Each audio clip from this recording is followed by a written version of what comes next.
the Joycast. My name is Tamika and I am super excited today because my friend Christy Corlett is here today with us, and she is a shamanic practitioner, a yoga educator, and she does this amazing marriage of the two in her work. And she is also a student of world religions and a teacher of world religions, and has been studying that for over 20 years.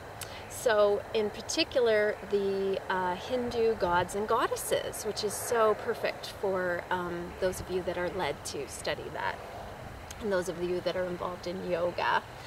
But whether you're involved in yoga or not, we have a message for you today, and you get to pick which one resonates for you.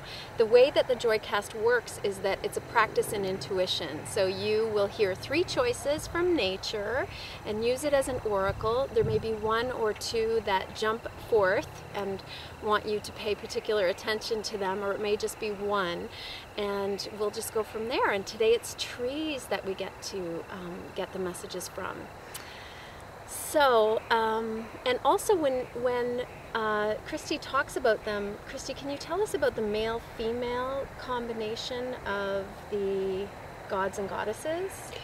Yes, actually, traditionally, in the stories of the Hindu gods and goddesses, the god aspect, the male aspect of that energy is consciousness, contemplating itself. It is the font of ideas. It's really what the dream is, the dream of creation. And the female energy, or the goddess energy, is all about bringing those ideas into actual manifestation. So it's the goddess is like action, dancing on the stage of consciousness, the male aspect. So they complement one another and complete one another.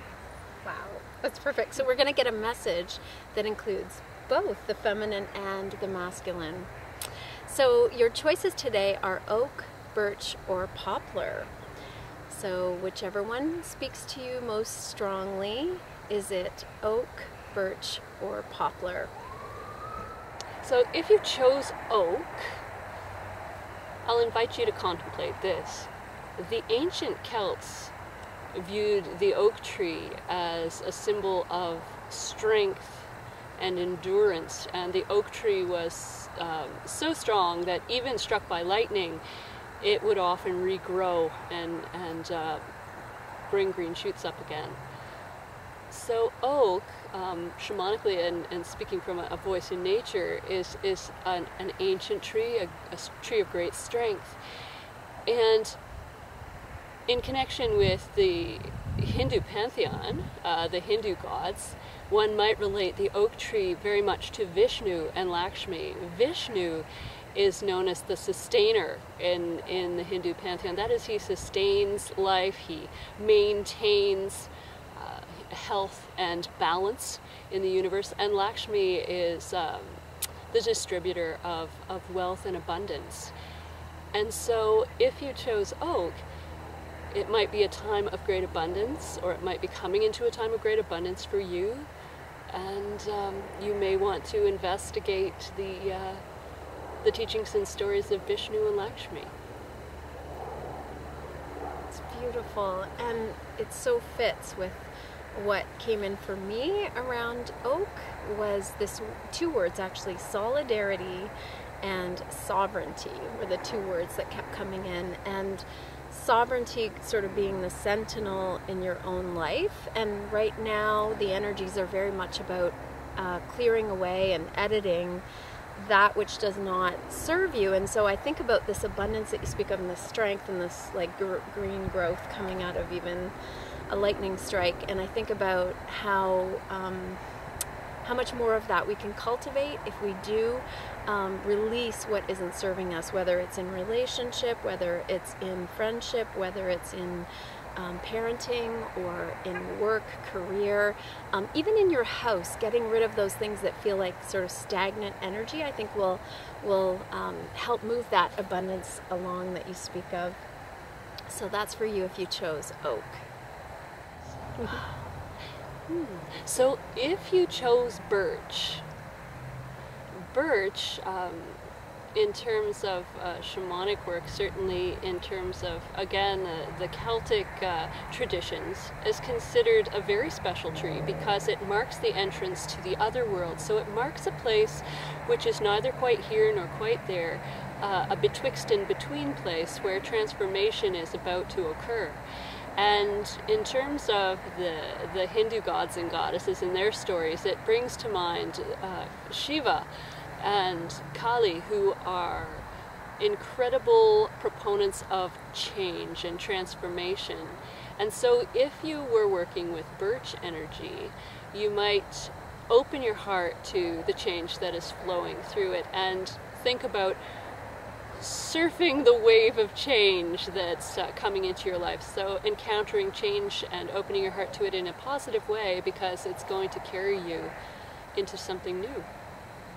That's amazing, because and we didn't talk about this before we did this, we just sort of allow it to flow, but when I was thinking about birch, what came in was flexibility in thinking, and that very specifically the message of, if you are a kind of person that says a lot, well, this is the way it's done. And again, just like I said before, in relationships, in parenting, with your children, with your friends, with work, with any aspect, this is the way it's done, is something that can hold us back when the universe wants to evolve us and create a new way of doing something. And that's the evolutionary process that we're all in all the time. And so flexibility in thinking is key to the change and ushering that in that you speak of and that these deities represent. And when we can be more flexible in our thinking, I think when the Shiva energy or the Kali energy